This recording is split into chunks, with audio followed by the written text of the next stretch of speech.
안녕하세요. 올드 스토리입니다. 오늘은 일본에서 가장 사랑받는 현대 작가 중 한 명인 요시모토 바나나의 이야기를 전해드리겠습니다.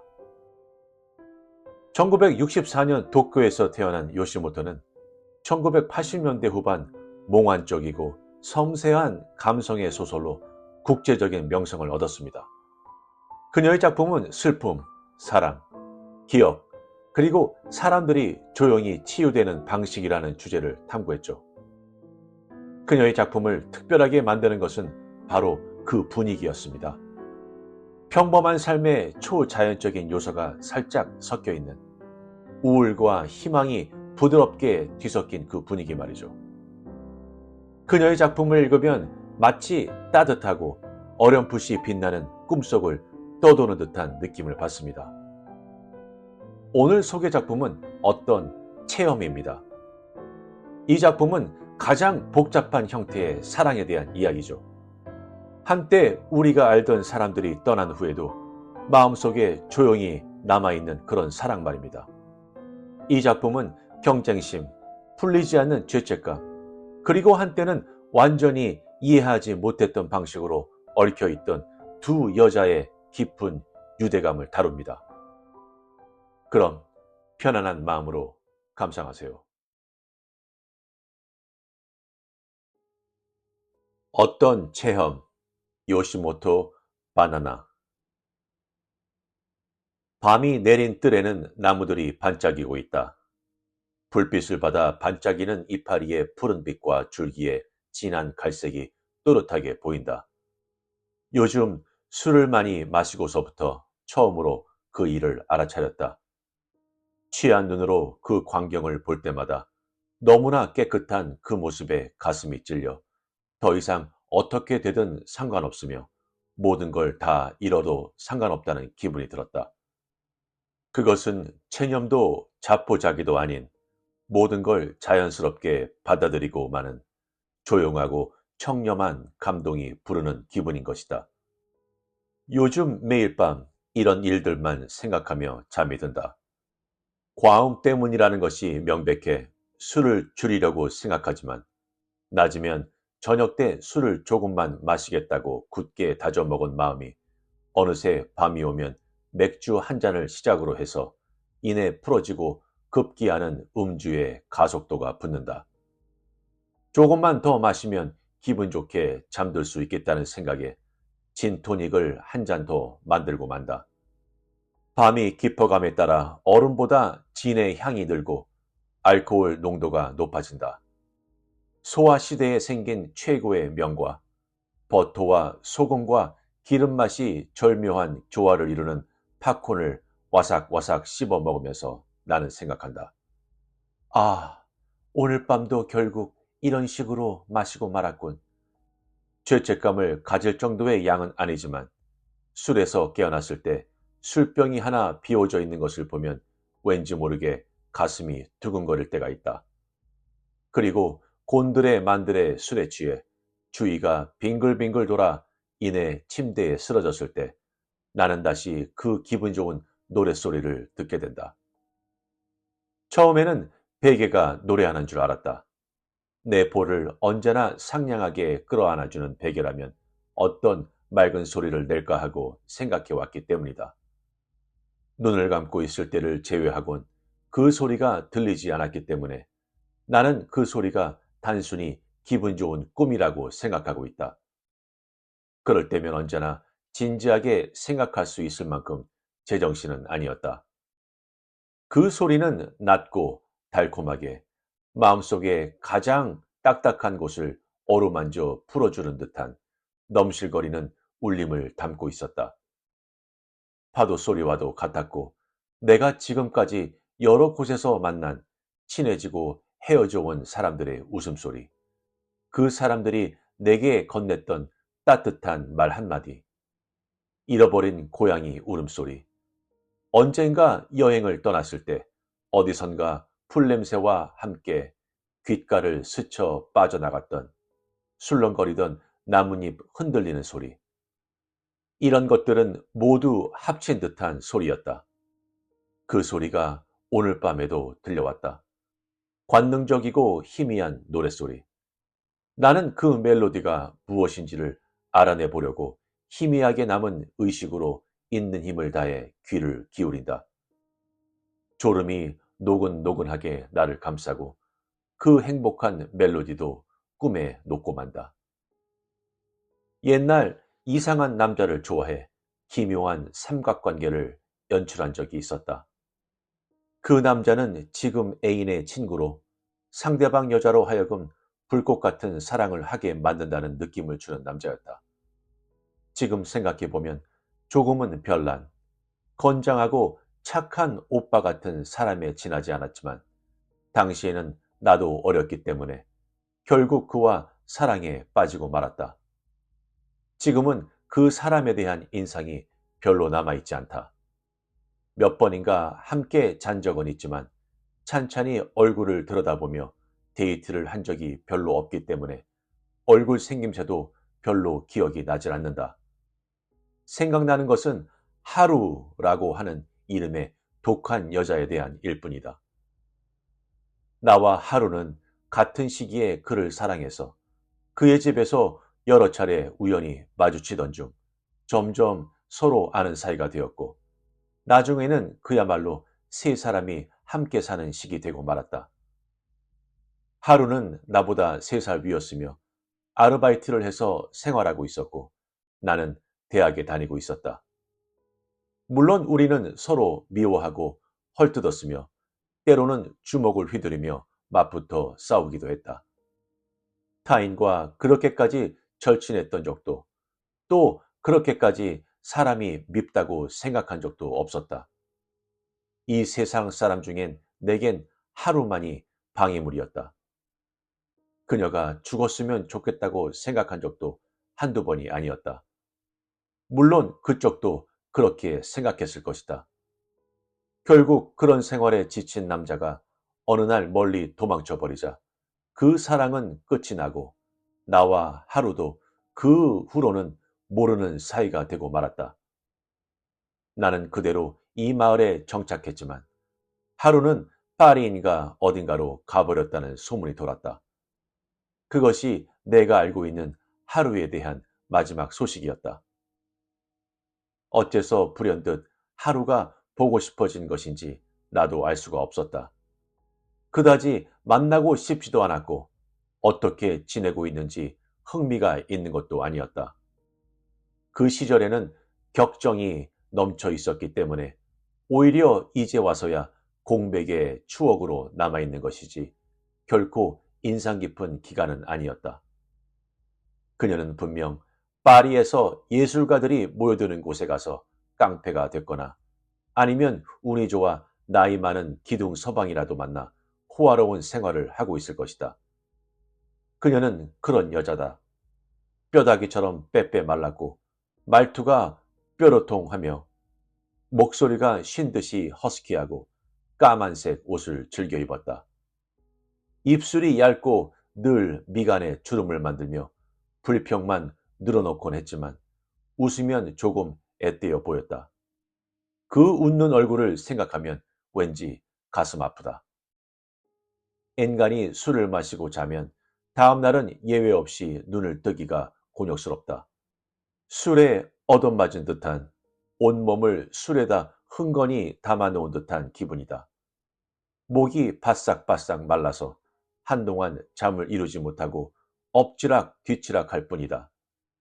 일어나서 이빨을 닦거나 샤워를 하는 일은 도저히 생각할 수도 없다. 이런 고통이 수반되는 음주 행각을 내가 즐겼다고는 도저히 믿어지지 않는다. 내리쬐는 햇빛이 머릿속을 파고 들어온다.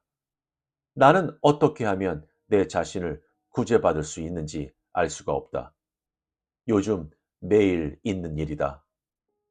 나는 슬그머니 이불에서 빠져나와 가만히 있어도 좌우로 흔들리는 지끈거리는 머리를 손으로 꽉 누르면서 홍차를 마셨다. 어째서일까? 밤은 마치 고무처럼 길게 늘어져서 끝이 없고 달콤하다. 그리고 아침은 인정사정 없이 예민하다. 아침빛은 예리한 그 무엇인가를 들이대는 듯하다. 단단하고 투명하며 물러설 줄을 모른다. 정말 싫다. 무슨 생각을 해도 유쾌해지지 않는 기분에 검은 기름을 붓듯 전화벨이 울렸다. 짜증스러운 소리였다. 귓가를 때리는 벨소리가 너무 얄미워서 힘있게 네? 하고 전화기를 들자마자 소리쳤다. 힘이 넘치는군. 밝은 목소리로 미주오가 말했다. 그는 내 연인으로 예의 그 남자와도 하루와도 아는 사이였다. 두 사람이 퇴장하고 그와 나만이 남은 것이다. 그렇지 않아. 아직 술이 덜 깨서 머리가 깨질 것 같아. 어휴, 또 마신 거야? 오늘 쉬는 날이지? 안 놀러 올 거야? 응, 이따가 들를게. 미주오는 짧게 말하고 전화를 끊었다.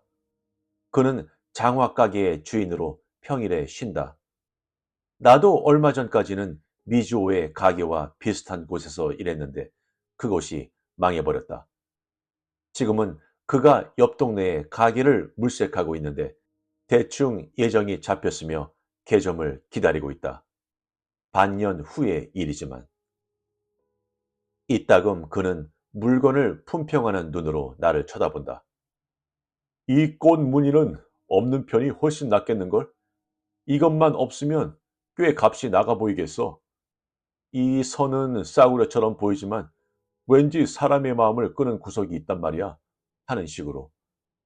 그것은 소스라치게 놀랄 만큼 냉혹한 눈길로 그 눈길에 정신이 번쩍 든 내가 급히 숨을 몰아쉬며 침을 꼴깍 삼키는 것까지도 놓치지 않는 것 같다. 오후가 돼서야 그는 꽃을 들고 나타났다. 사라다와 샌드위치를 먹은 뒤 우리는 다정스럽게 이런저런 얘기를 나누었다. 나는 아직 잠에서 덜 깬 상태여서 그는 나의 입술을 빨 때마다 웃으며 말했다. 술 속에 혀를 넣은 것 같아. 나까지 취하겠군. 그것은 하얀 튤립 향기가 나는 것 같은 웃는 얼굴이었다. 겨울도 막바지에 이르렀다. 이렇게 행복한 실내에 있건만 창밖은 무섭고 메말라 있는 듯한 기분이 들었다. 스치는 바람이 하늘을 흔들어 놓는 듯이 보였다. 틀림없이 실내가 달콤하고 너무 따뜻하기 때문일 거라고 생각했다. 참, 그러고 보니 달콤하고 따뜻하다는 단어에서 연상되는 게 있어 말했다. 요즘 막 잠이 들려고 할 때마다 매번 같은 꿈 비슷한 걸 꾸는데 혹시 환청이 시작되는 게 아닌가 해서 은근히 걱정이 돼. 환청이라는 게 그렇게 기분이 좋은 걸까? 알코올 중독이 되면 이런 정도 마시는데도 그렇게 돼버리는 걸까? 에이, 설마. 그는 말했다. 누구에겐가 의지하려는 것처럼 보일지도 모르지만 그야 지금 네가 한가하니까 자신도 모르게 과음한 거잖아. 다시 일을 시작하면 원상태로 돌아갈 테고 설령 지금처럼 생활한다 해도 잘못된 게 하나도 없어. 그런데 대체 어떤 꿈을 꾼 거야? 글쎄, 그걸 꿈이라고 해야 할지. 두통과 언짢은 기분에서 간신히 빠져나온 나는 있는 힘을 다해 행복감을 끌어당기려 했다. 음, 그러니까 취해서 침대에 쓰러지잖아. 그렇지? 그러면 몸이 빨아당겨지는 듯한 기분이 들고 자신이 아주 그리워하는 곳을 눈을 감은 채 걷고 있는 듯한 기분이 드는 거야. 향기로운 냄새도 나고 마음이 평안해져. 그리고 매번 똑같은 노래가 희미하게 들려와. 눈물이 흐르는 것 같은 고운 목소리.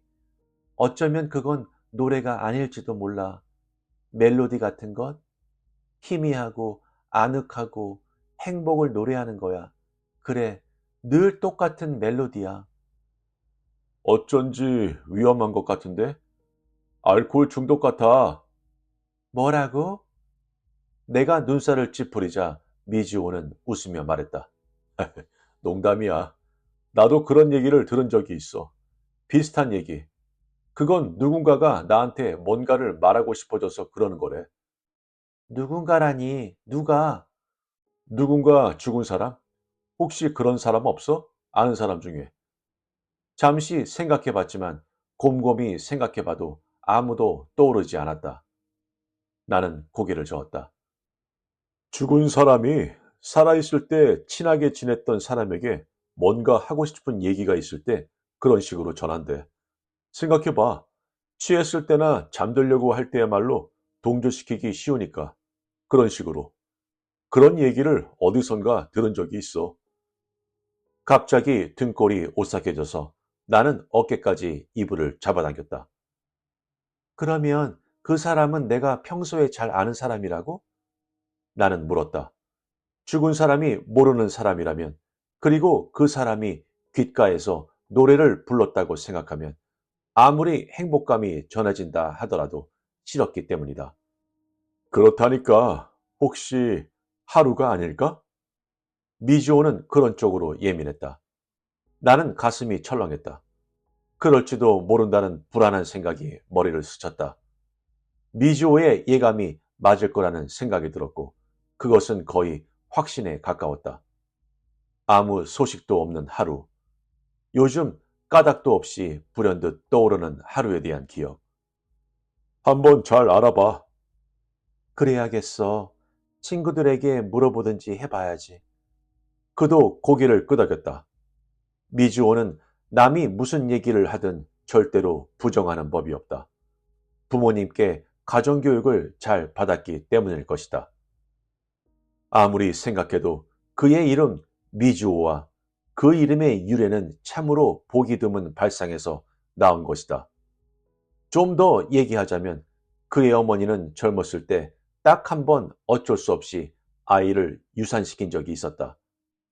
그래서 태아의 목까지 행복하게 라는 바람을 담아 이름을 지은 것이다. 예사 사람이 그런 이름을 지을 수 있을까? 그가 가져온 그런 이름을 지을 수 있을까? 나는 오늘 밤에는 이 꽃 향기가 있으니 굳이 술을 마시지 않아도 잠들 수 있겠다고 생각했다. 우리는 다시 격렬하게 키스를 하며 서로를 껴안았다. 하루라면 벌써 죽은 애잖아. 짐작했던 바지만 아무 망설임 없이 딱 잘라 말하는 바람에 깜짝 놀랐다. 예전에 그 남자와 나, 그리고 하루를 알고 있는 사람이 저녁 시간이면 커피숍에 나와 아르바이트를 하고 있다는 미주오의 얘기를 듣고 뭔가 알아낼 만한 것이 있지 않을까 하는 마음에서 일부러 택시까지 잡아타고 허겁지겁 달려왔더니 고작 들려준다는 말이 그것이었다.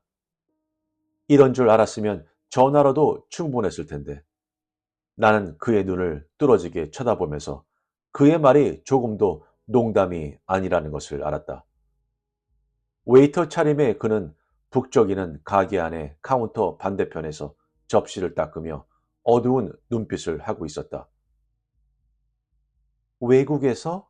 뭐 때문에? 에이즈? 나는 재촉하듯 물었다. 술이야, 술. 그는 목소리를 낮게 깔며 속삭이듯 말했다. 나는 두 번씩이나 온몸에 소름이 돋는 것을 느꼈다. 순간 내 몸에도 저주가 내리는 것 같은 기분이 들었다. 기둥서방과 같이 살면서 하루라도 술을 마시지 않으면 견디지 못했던 것 같아. 알코올 중독자를 전문적으로 치료하는 병원을 들락거리다가 마지막에는 엉망이 됐나 봐. 파리에서 돌아온 내 친구가 친한 사람한테 들었대. 그랬었구나. 나는 커피를 단숨에 입안에 털어넣듯 넣고는 그 맛을 음미하려는 듯 천천히 고개를 끄덕거렸다. 너희 둘 한 사내를 놓고 티격태격거리기만 하고 사이도 나빴잖아. 이제 와서 뭐 때문에?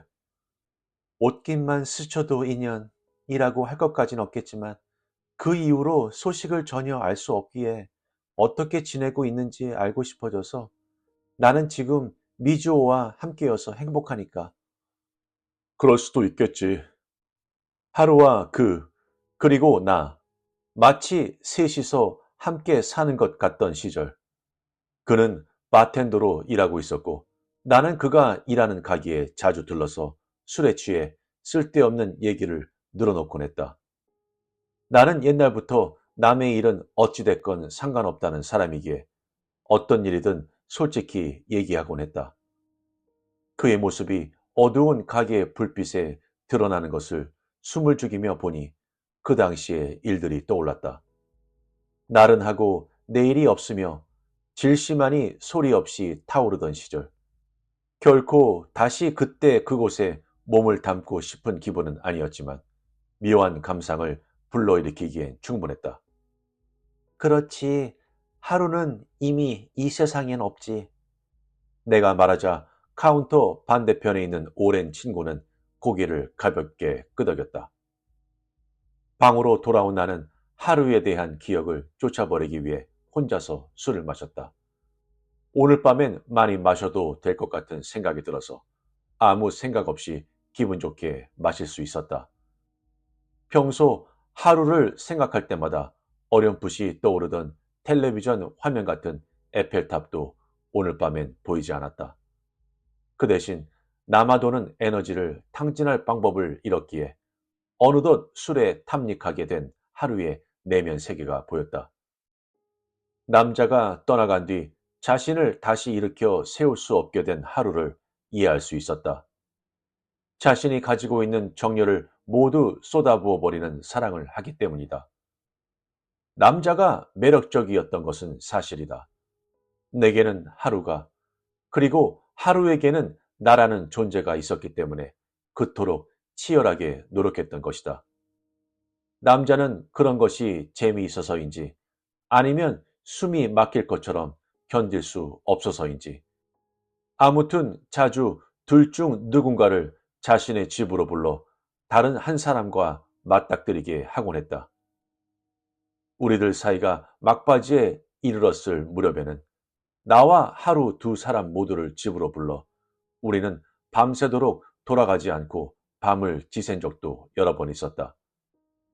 나는 본디 손재주가 형편없는 터라 요리나 간단한 바느질, 소포를 쌀 때 끈을 모양 좋게 처리하는 일이라든지 골판지로 상자를 만드는 일도 간신히 헤매는 데 비해 하루는 그런 일에 놀랄 만큼 손재주가 좋았다. 그래서 그런 일이 있을 때마다 넌 형편없군. 아니면 대체 가정교육을 받은 거야, 안 받은 거야? 하면서 하루는 거침없이 나를 몰아세웠다. 물론 나라고 당하고 있을 리는 없었다. 하루의 젖가슴이 유난히 빈약한 것과 옷 입는 센스가 지독히도 모자라는 점들을 태연스럽게 지적했다. 남자는 모든 것은 칭찬하고 그렇지 못한 것은 솔직히 나쁘다고 말하는 사람이어서 그의 그런 점이 여자들의 열등감을 더욱 자극했을 것이다. 당신이란 여자 정말이지 요리 솜씨가 형편없군. 기가 막혀라. 그 나이가 되도록 뭘 배운 건지 원 세상에. 보기만 해도 입맛이 뚝 떨어지네.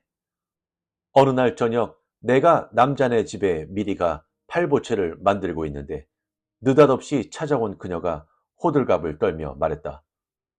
남자가 낮에 나 몰래 하루를 만난다는 것을 알고 나는 기분이 잡혀 있는 상태였다. 당신처럼 볼썽사나운 옷차림을 한 여자에게 잔소리를 들을 이유가 없어. 가슴이라도 좀 커 여자 티라도 난다면 모를까. 빈대 가슴에다 까만 니트를 걸친 꼴이라니.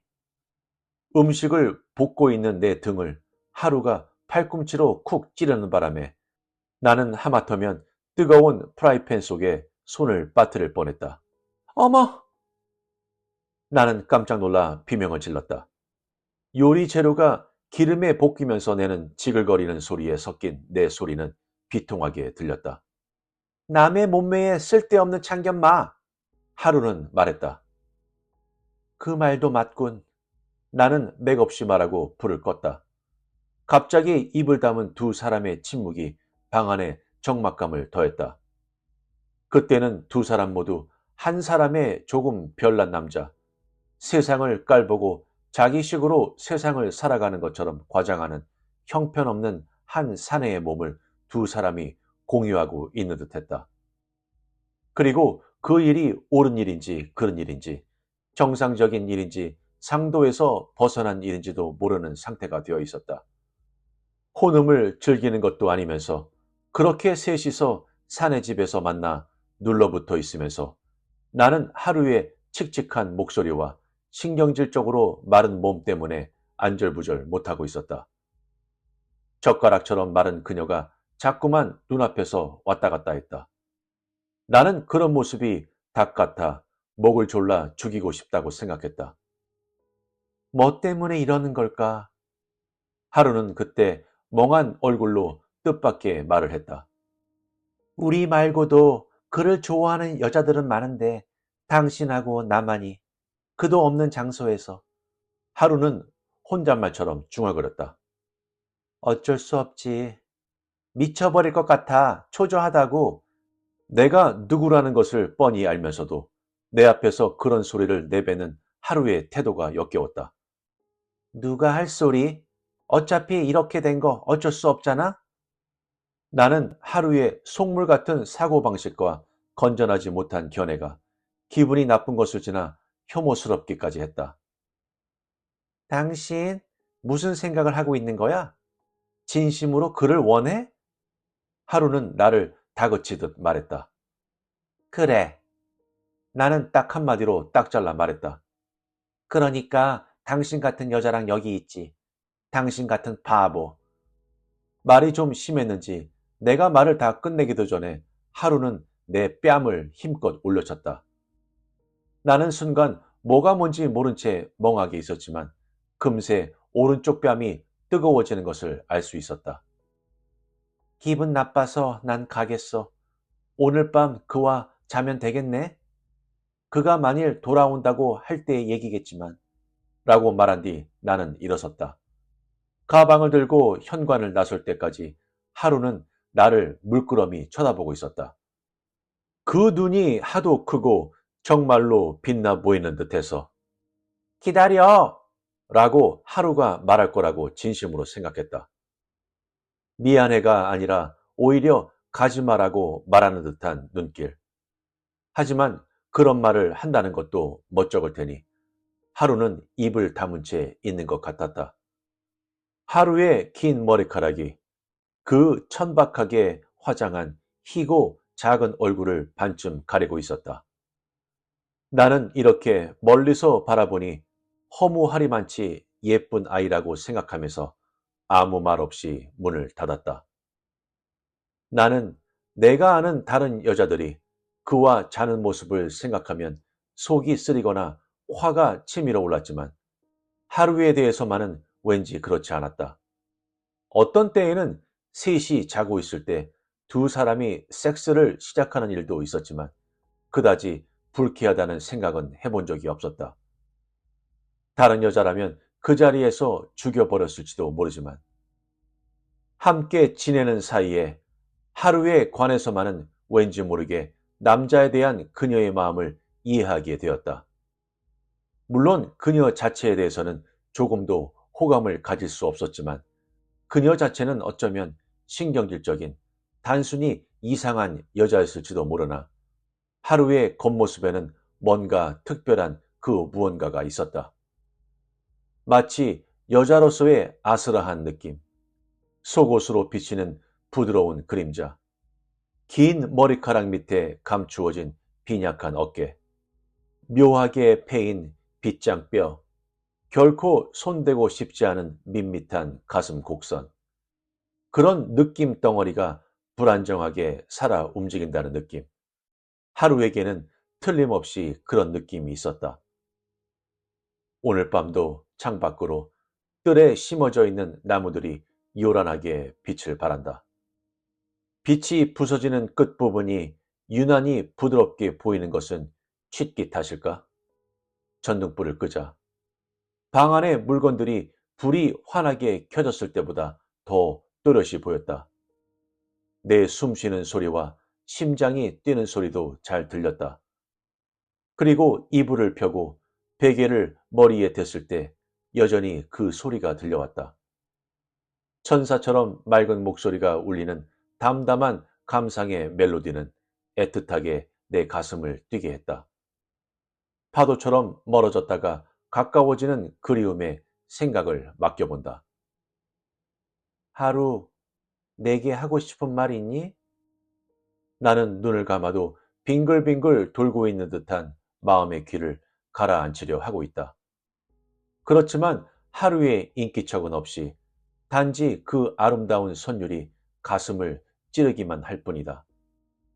어쩌면 이 아름다운 음색 저편으로 하루에 그 활짝 웃는 얼굴이 있을지도 모른다.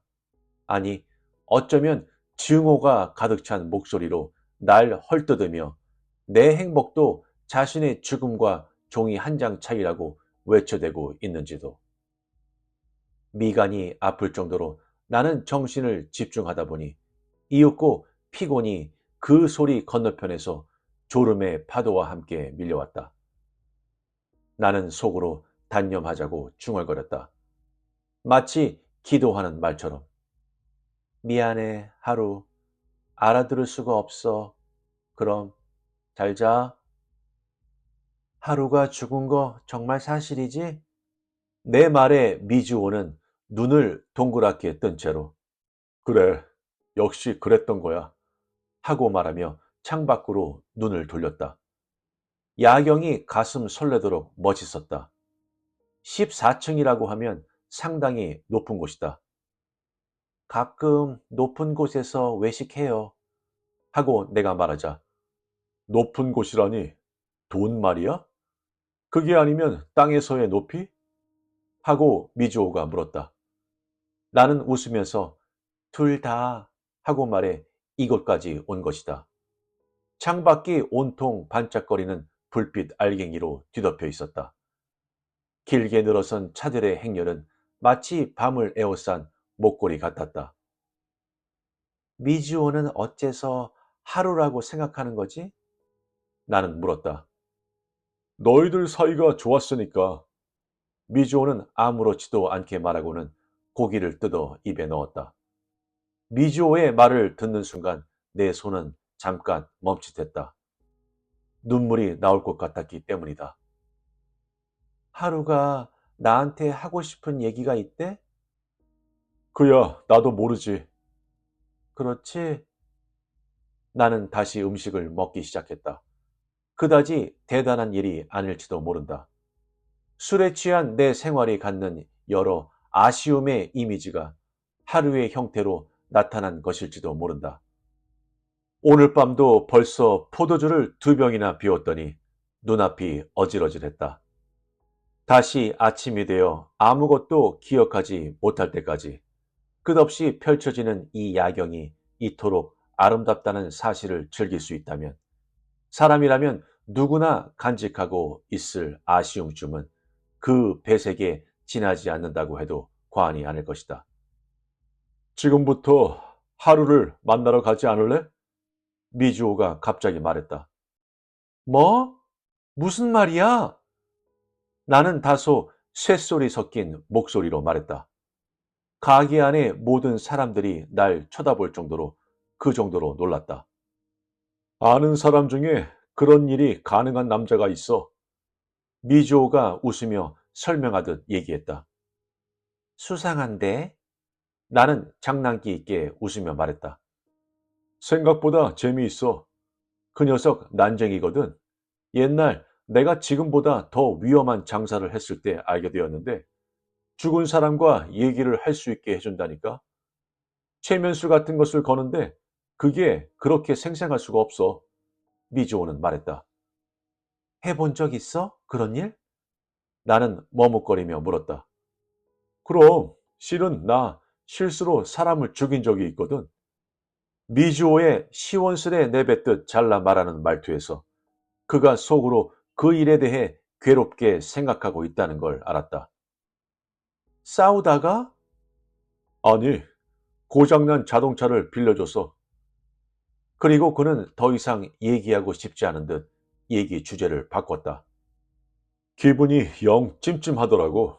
그래서 만나서 얘기하고 났더니 거짓말처럼 속이 후련하더라. 게다가 내가 생각하기에 너하고 하루는 꽤 친한 사이였으니까 중간에 남자만 없었더라도 너랑 하루 틀림없이 좋은 친구가 되었을 거야. 그 남자도 지금은 별 볼 일 없는 녀석이 돼서 시시한 생활을 하고 있는 것 같던데. 그 시절에는 꽤 괜찮은 사내였겠지. 두 사람 모두 그 빛에 똑같은 반응을 했었으니까 틀림없이 닮은 곳이 있을 거라고 나는 생각해. 미주오의 냉정함은 그 이름처럼 냉수 같다고 새삼 느꼈다. 바람이 강하게 부는 탓인지 창문 밑에 정지해 있을 아름다운 그림자 여기저기에서 나무와 뭔가가 흔들리고 있는 것을 알 수 있었다. 자동차 불빛은 도로를 덮어버린 채 느릿느릿하게 흘러가고 있었다. 나한테는 너 같은 여자가 이상적이었지만 네 그 코 높이라든지 쓸모없는 면을 봤을 때 그리고 나는 그런 그의 말투를 좋아했기에 그가 좋았다. 그럼 한번 가볼까? 나는 말했다. 재미있을 것 같기도 하고. 그래, 그렇다니까. 포도주를 마시면서 미주오가 말했다. 찜찜한 기분도 시원스럽게 풀리고 또 즐거운 일이라면 거짓말이든 뭐든 해보는 게 좋아. 마음만 후련해진다면 무슨 일이든 못하겠어? 미주오를 따라간 그곳은 어디를 가든 흔히 볼 수 있는 카운터만 있는 지하의 술집이었다. 집주인은 미주오의 말대로 난쟁이였다. 내 가슴에도 오지 않는 키만 아니라면 아무런 위화감도 느껴지지 않는 인물이었다. 그는 나를 똑바로 쳐다봤다. 애인? 난쟁이 사내는 미주오에게 물었다. 네, 문이라고 해요. 나는 가볍게 고개를 숙이고 처음으로 입을 열었다. 이쪽은 내 친구인 난쟁이 다나카야. 미주오가 소개하자 그는 웃으며 그러니까 외국 사람으로 말하면 스미스 같은 사람이라고나 할까요? 라고 말했다. 말솜씨가 여간이 아니어서 수상하다는 생각도 들었으나 말 속에 담겨있는 재치와 지성에 신뢰감이 들었다. 그는 카운터에서 작은 문을 획 열고 나와서 입구로 걸어가더니 문에 열쇠를 채웠다. 죽은 사람을 만나러 왔지? 다나카라고 하는 사내가 말했다. 그래, 가끔 장사도 해야 먹고 살지.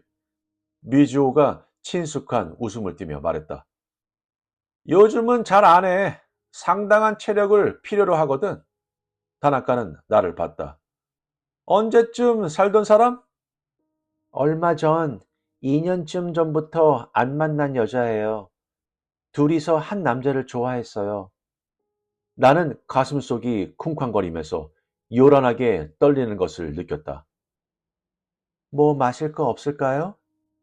그래, 나도 목이 마른데 양주 한 병 마시자고. 좋아, 오늘 밤은 내가 사지. 다나카는 기분 좋은 듯 말하고 사닥다리로 올라가 선반에서 양주를 꺼냈다. 그리고 익숙한 손놀림으로 마개를 따더니 잔에 따랐다. 이 사람은 요즘 과물해서 미주오가 싱긋 웃으며 멋쩍은 듯 말했다. 아주 진하게 한 잔 만들어줘. 부탁해. 그래, 알았어. 다나카가 웃자 나도 따라 웃었다. 미주오는 늘 이렇게 나를 믿고 있으며 정중하게 어른 대접을 해준다. 한편으로는 좋기도 하지만 일정한 거리를 유지하려고 하는 것 같아 약간은 서운한 마음이 들기도 한다. 사람은 아무리 나이를 먹어도 틀림없이 대접받는 상대에 따라서 색깔을 바꿀 수 있다고 생각한다. 미주오는 사람을 다루는 솜씨가 능숙하다. 우리는 건배를 했다. 그런데 같은 남자를 좋아했던 여자를 뭐 때문에 만나려고 하는 거지? 다나카가 고개를 갸우뚱하며 말했다. 진한 위스키 맛으로 입안이 마비될 듯한 나는 사실은 서로를 좋아했던 것 같아요. 하고 정직하게 대답했다. 두 사람 혹시 레즈비언 아니었어? 다나카는 하하하 하고 큰 소리로 웃더니 말했다. 착한 여자 같군, 당신은. 나는 그 작은 신발과 작은 손 모양을 넋놓고 쳐다보면서 만약 하루가 이 사람을 봤다면 무슨 이야기를 했을까 하고 생각하고 있었다. 그러나 아무리 생각해도 떠오르질 않았다. 자, 그럼 어디 시작해 볼까? 위스키를 한 잔 비우자마자 다나카가 말했다. 미즈오는 거의 아무 말이 없었다. 틀림없이 전에 자신이 이곳에 왔을 때 일을 떠올리고 있겠지. 시작하다니? 난 의아한 듯 물었다. 간단해. 약을 먹을 필요도 없고 숫자를 셀 필요도 없어. 눈을 감고 아무 말 않고 있기만 하면 아가씨가 어떤 방으로 가고 있는 게 보일 거야. 그곳이 면회실이지. 한 가지 주의할 것은 만약 상대가 같이 가자고 해도 절대로 문 밖으로 나가면 안 돼. 알았지? 자주 있거든. 나가버려서 영영 돌아오지 못하게 된 사람들도 있어. 그러니까 조심하라고. 겁이 나서 내가 아무 말 않고 있자. 괜찮아. 넌 잘할 거야. 하고 미즈오가 웃었다. 나는 고개를 끄덕거린 뒤 눈을 감았다. 다나카가 카운터 쪽으로 다시 넘어온 것을 느꼈을 때 온몸이 싸늘하게 식어가는 것을 알 수 있었다. 그리고 정신이 들었을 때 나는 이미 그 방에 있었다. 그곳은 아주 좁았고 불투명 유리로 된 작은 창문이 있는 이상한 방이었다. 나는 낡은 빨간 소파에 앉아 있었고 탁자도 없이 맞은편에는 같은 모양의 작은 소파가 있었다. 옛날에 가본 적이 있는 유원지의 유령의 집과 비슷했다. 스스로가 돌지 않아도 벽이 빙글빙글 돌아가서 집이 돌고 있다고 착각하게 되는 집이었다. 방 안의 불빛도 희미한 탓인지 어쩐지 우울한 기분이 들었다. 그리고 나무로 된 문이 있었다. 나는 만져보는 것쯤이야 하는 생각으로 손잡이에 손을 뻗었다. 둔탁한 금색으로 차갑고 가느다란 손잡이였다. 손바닥에 그것이 닿자마자 어떤 진동 같은 것이 전해져 왔다. 말하자면 그것은 다른 어떤 에너지가 소용돌이치는 속에 조용한 곳, 태풍의 눈처럼 무언가를 제지하는 듯한 감촉이었다. 몸 전체가 술렁거려서 자신의 문 밖의 세계를 본능적으로 두려워하고 있다는 사실이다. 그리고 사람들에 따라서는 여기서 이 문을 열고 싶어진다는 얘기도 이해할 수 있었다. 미주오도 틀림없이 그런 사람들 중에 한 사람이었을 것이라는 사실도 몇 명인가 사람들이 이 문을 열고 나가버려서 그 뒤로 영영 돌아오지 못하게 되고 말았다는 사실도 과연 하고 생각한 뒤 나는 문에서 떨어져 다시 소파에 앉았다. 머릿속이 맑아져 왔다. 마룻바닥을 발로 쿵쿵 굴려보기도 하고 거칠거칠한 베이지색의 벽을 만져보기도 했다. 아주 생생했다. 시골 간이역의 대합실과도 같이 부자연스럽고 압도감이 느껴지는 방이었다. 그때였다.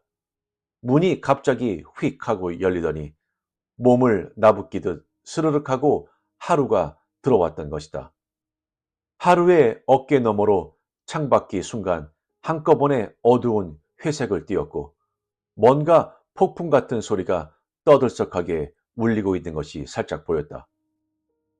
하루가 이곳에 왔다는 사실보다 그런 장면들이 몇 배가 더 무서웠다. 오랜만이야. 하루는 그렇게 말하더니 입술을 뾰족 내밀며 살짝 웃었다. 그 웃는 얼굴도 이 방과 함께 방 밖의 회색 전경에 눈 깜짝할 사이에 빨려 들어갈 듯이 두렵게 느껴졌다. 당신을 만나게 돼서 다행이야. 나는 말했다. 말이 거침없이 술술 나왔다. 만나고 싶어 하는 걸 알아줘서 고마워. 실은 나 당신이 아주 좋았고 그 시절에는 색다른 긴장감이 있어서 즐거웠어. 그건 상대가 다름 아닌 하루였기 때문이지. 내게 당신은 의미 깊은 사람이었어. 당신과 지내는 사이에 여러 가지 일을 알게 되었지. 하고픈 얘기들이 많았었는데, 그때는 왜 그렇게 얘기도 잘 안 했었는지 유감이야. 모든 게 다 진심이라고 할 수는 없었다. 참회와도 같은 것이었다. 멀어져가는 배를 향해 외치는 사랑과도 같은 것이었다. 그렇지만 하루는 변함없이 검은 옷을 입은 채 그 가느다란 목을 끄덕거리고 나도 하고 말했다. 있잖아. 여기 좀 보지 않을래? 하루는 일어섰다. 긴 머리카락이 내 손에 살짝 닿았다. 닿은 부분이 간지러웠다. 그런 생각들을 하고 있는데 하루가 갑자기 문을 열었다. 나는 온몸이 꼿꼿이 굳어버리는 것 같았다. 바보, 보기만 하라고. 자, 내가 머리를 내밀게. 알았지? 하루는 머리를 그 잿빛 세계로 쑥 내밀었다. 그러자 머리카락이 세차게 휘날리는가 싶더니 하루는 온몸을 흔들기 시작했다. 하루는 위쪽을 쳐다본 채 말했다. 이렇게 바람 부는 날 당신과 둘이 방 안에 있었지? 꼭 이런 느낌이었어. 나 아까 이런 바람 속을 두 눈 꼭 감고 달려온 거야. 당신을 만나기 위해서. 만약 날 찾아온 사람이 그 남자였다면 난 오지 않았을 거야. 여기까지 오기 성가시니까. 나도, 나는 말했다. 꼭 한번 만나봐야겠다는 생각이 들었어. 내가 당신을 불렀거든. 얼마 전부터 내가 계속 당신 주위를 맴돌았지. 하루는 말했다. 지금 내 앞에 있는 하루는 내가 알던 하루보다도 훨씬 더 어른스러웠다. 왜? 나는 물었다. 나도 잘 몰라. 아마 당신과 지냈을 때 외롭지 않았기 때문일 거야. 언제나 외롭긴 했지만 당신을 떠올리다 보면 당신하고 지냈던 때가 가장 외롭지 않았던 것 같아서. 그날 폭풍이 불던 밤 말이야. 나 실은 당신에게 키스하고 싶었어. 하루는 무표정한 얼굴로 말했다. 그래? 듣기 좋은데? 나는 말했다. 참을 수 없을 정도로 서글펐다. 창밖에 잿빛 어둠이 너무도 짙었기에 하루의 머리카락이 바람에 흩날리는 모습을 보고 있으려니 우리의 지난 날이 얼마나 오래전의 일인가를 알 수 있었다. 죽음보다도 사람과 사람 사이에 있는 묻어버릴 수 없는 거리보다도. 하루, 나는 그녀의 이름을 불렀다. 하루는 가지런한 앞니를 살짝 드러내며 웃더니 머리를 쓸어 올렸다. 그리고 물결이 흘러가듯 자연스러운 동작으로 문에 손을 갖다 대더니 그럼 하고 내 손을 살며시 잡아보고는 문 밖으로 사라져 버렸다. 나는 생각했다. 그리고 보니 이런 식으로 둘이서 얘기를 나눈 적은 그때 단 한 번뿐이었다고. 꽈당 하고 문이 닫히는 소리에 정신을 차려보니 손에는 싸늘함이 남겨져 있었다. 어서 와! 하고 다나카가 큰 소리로 말했다. 나는 주위를 두리번거린 뒤 내가 가게 안으로 돌아왔다는 사실을 알았다. 와, 대단해. 대체 무슨 속임수를 쓴 거죠? 나는 말했다. 겸연쩍기도 하고 솔직한 감탄이기도 했다. 무슨 그런 신뢰되는 사실이야?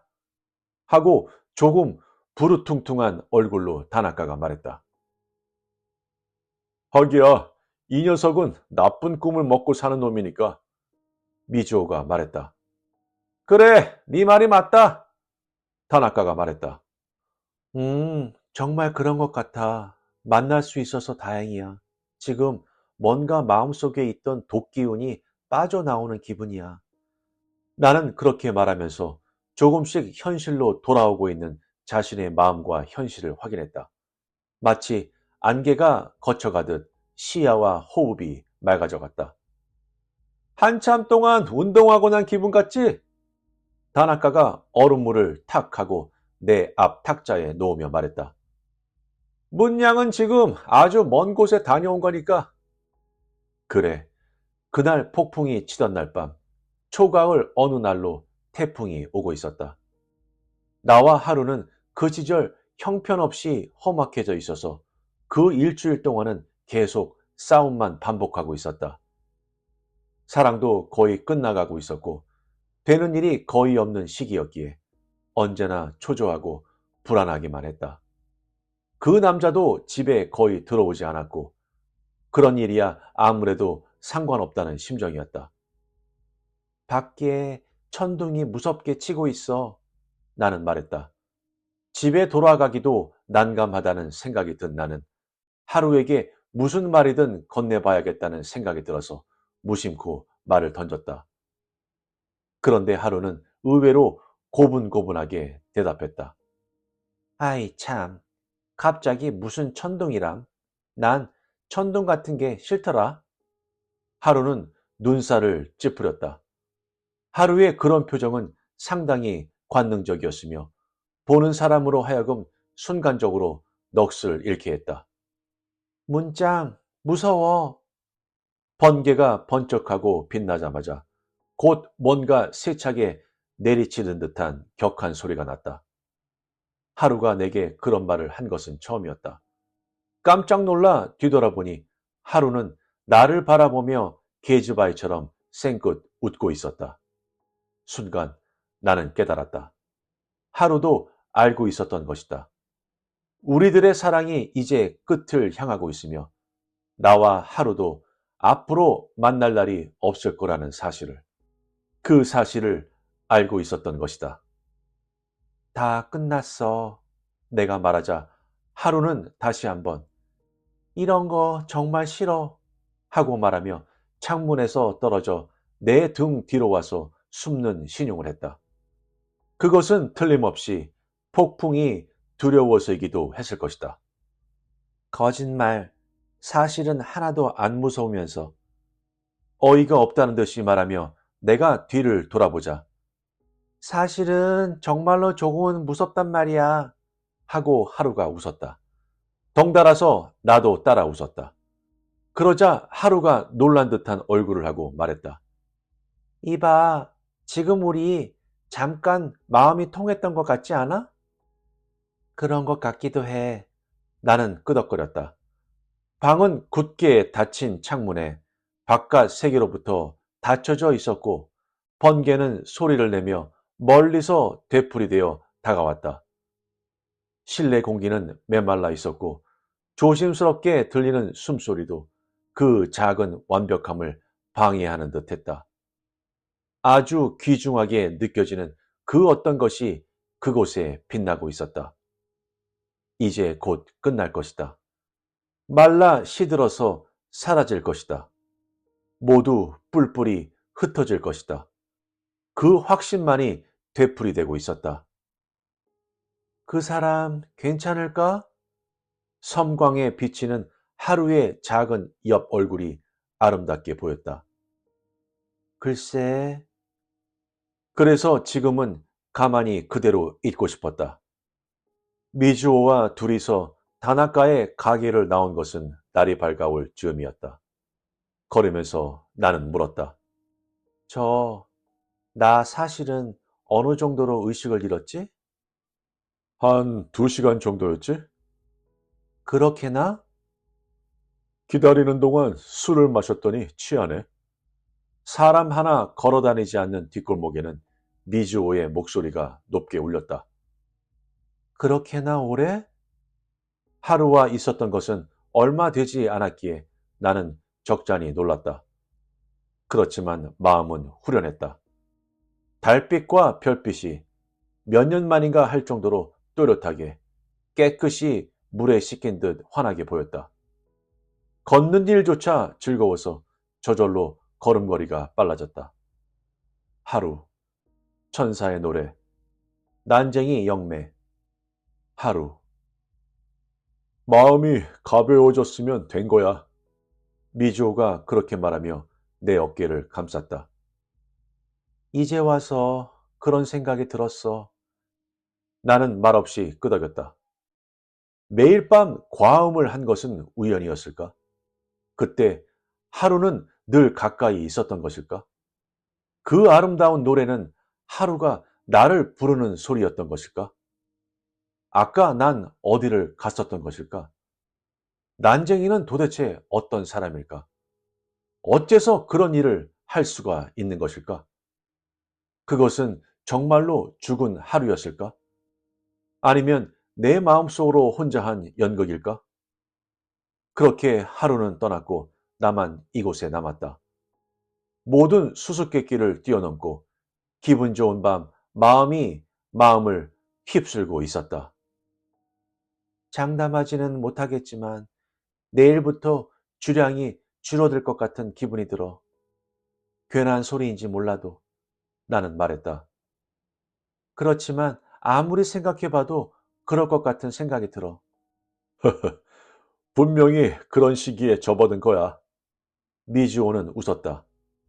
미즈오에게는 모든 게 시기로 받아들여지는 것일까? 그리고 나도 나와 함께 있는 일도 지나치게 상냥하다는 것은 틀림없이 지나치게 차갑기 때문일지도 모른다.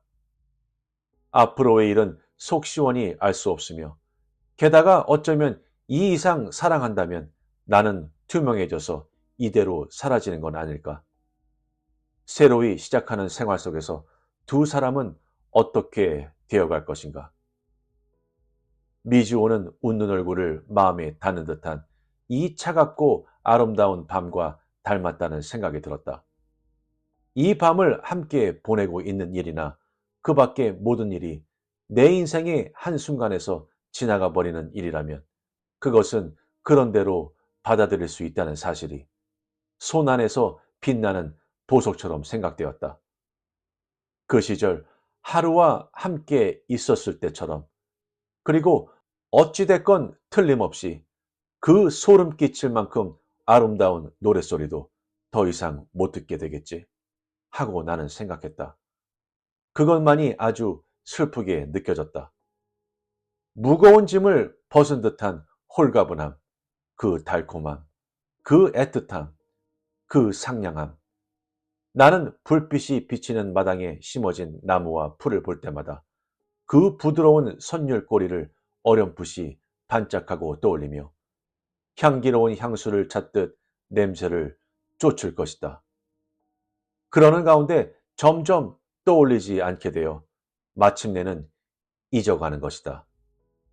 미주오의 마음의 머리를 기댄 채 걸으면서 나는 그런 일들을 깨달았다.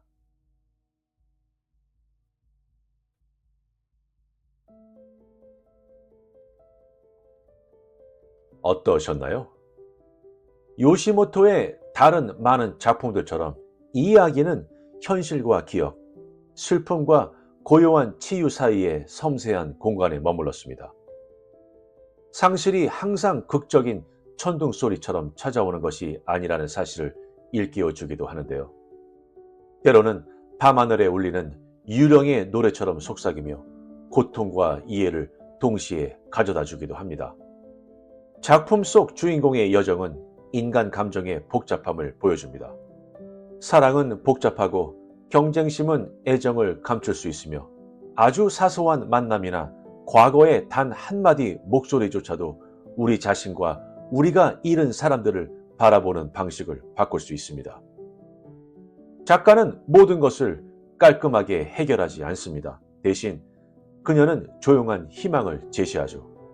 과거, 심지어 우리를 괴롭히는 부분까지도 마주하는 것이 일종의 온화한 자유를 가져다 줄 수 있다는 것이죠. 우리의 인생과 좀 비슷하지 않나요? 항상 깔끔한 결말을 맞이하는 건 아니지만 어쩌면 작은 순간들 속에서 혹은 우리가 누구인지 일깨워주는 은은한 노래 속에서 평화를 찾을 수 있을지도 모르니까 말이죠.